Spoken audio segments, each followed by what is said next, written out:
Hey guys, Robert Hamm here with Robert Hamm Photography, and today I'm going to answer your questions. So if you find this video helpful, if you like it, don't forget to hit that like button and subscribe.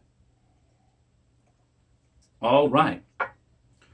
First question today comes from Jose. Jose is in Mexico, and he's getting ready to start or thinking about starting a photography business. And he says, hey friend, can you give me some advice to start a wedding photography business? I want to know what kit I would need to use that might serve me best. I only have 3,700 USD. I'm thinking the XT2 as a first body and the X100F as a backup body.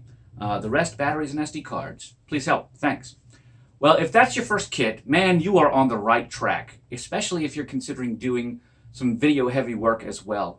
The X Pro, the XT2 as well as the X100F are great cameras. There are a couple different ways that we can answer this question, and apparently you're thinking Fuji. So although there's many different brands out there, I would still suggest Fuji for you, Jose. And it's not at all just because I'm partial. I think that the technology is better in Fuji cameras. Let's talk about what you would like to do. If you're going to think about a video heavy workflow, you're definitely going to need the XT2 with the grip, and you're going to need a good lens to get started off with. And wonderfully, Fuji's got a bundle that comes with that you can get from like Adorama or even on Amazon for $2,000 that gets you all of that. You get the 18-55 f2.8-4, which is an excellent lens. You go ahead and you get the XT2 as well as the grip attachment for it that gets you access to the additional power modes and all those other things, and even like different ports out that'll be very helpful for you.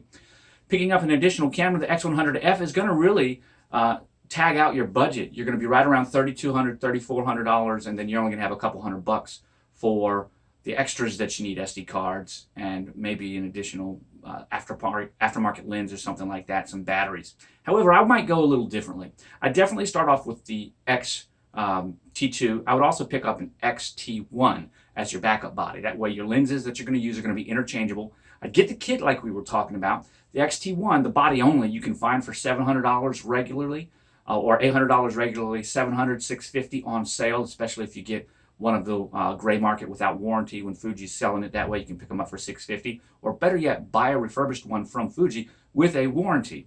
And anyway, you're going to have additional money left over. If you go with even a new body at $800, you're at $2,800. That leaves you $900 to do a couple other things. You're going to pick up the 18-55 lens in the kit, which means you're going to need the 55-200 lens for your telephoto. Those are your two standard working lenses, and that's where you can jump in right off the bat and get moving. It's going to allow you to do video with the XT2 and then have supplementary B-roll on the XT1. Of course, if you edit everything down, I work in 1080, edit it down to 720, keyframe everything real high, and put a standard bitrate in there that's just off the charts, and I get beautiful 720 files that look great. However, your workflow will vary. What you will need to do is pick up that 55-200 or some other telephoto lens, and I would suggest those two, and then begin working on the rest of your stuff, from lights to scrims to flash. You're going to need flash, definitely going to need flash and some kind of modifiers. I suggest the YN560 Series 4 flash as well as the YN560 TX. That allows you to control everything wirelessly, even from the flash or from the transmitter, just depending on what you need. You're going to need some light stands because you're going to need to put these flash in some places, and that means you may need to pick up the Westcott or the Halo. But if you're getting the kit that we just talked about, you're not going to have all that extra money, so just pick up some generic light stands and umbrellas and you'll be okay. If you're going to do videography as a supplement and really focus on photography, of course, any one of the kits we've talked about will do it for your photography. But if videography is just a supplement, kind of like I do, with small 5 to 7 minute total length wedding video highlight reels, then you can go a little bit differently.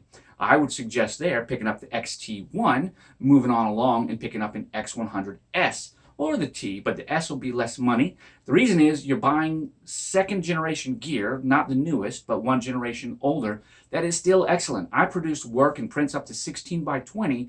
I manipulate things in Photoshop, and I have absolutely no issues with quality between these lenses and these camera systems.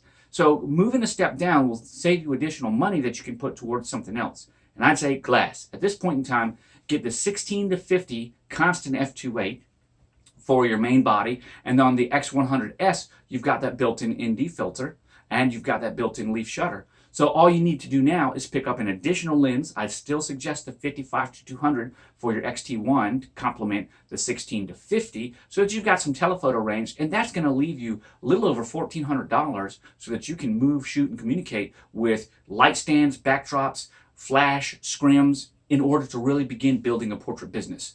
So later on, you'll be able to pick up a nice prime or something. If you've got the money left over, don't forget to get the 35mm f2. That lens is awesome. So there you go, Jose. That's what I would do, but let me know what you end up doing. I hope that this has been good help for you guys out there. I hope that you find this helpful as well.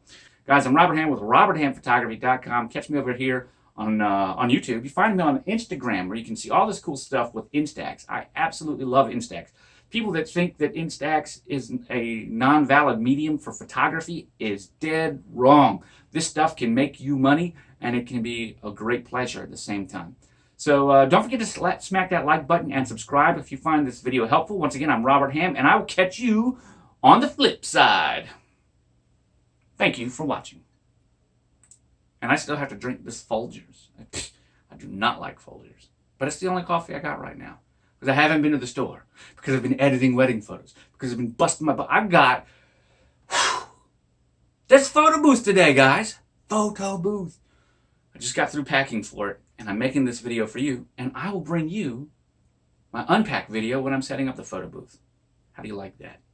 So if you're watching this today, stay tuned tonight around 10 o'clock Eastern Standard Time. That's in the United States. Atlantic Coast.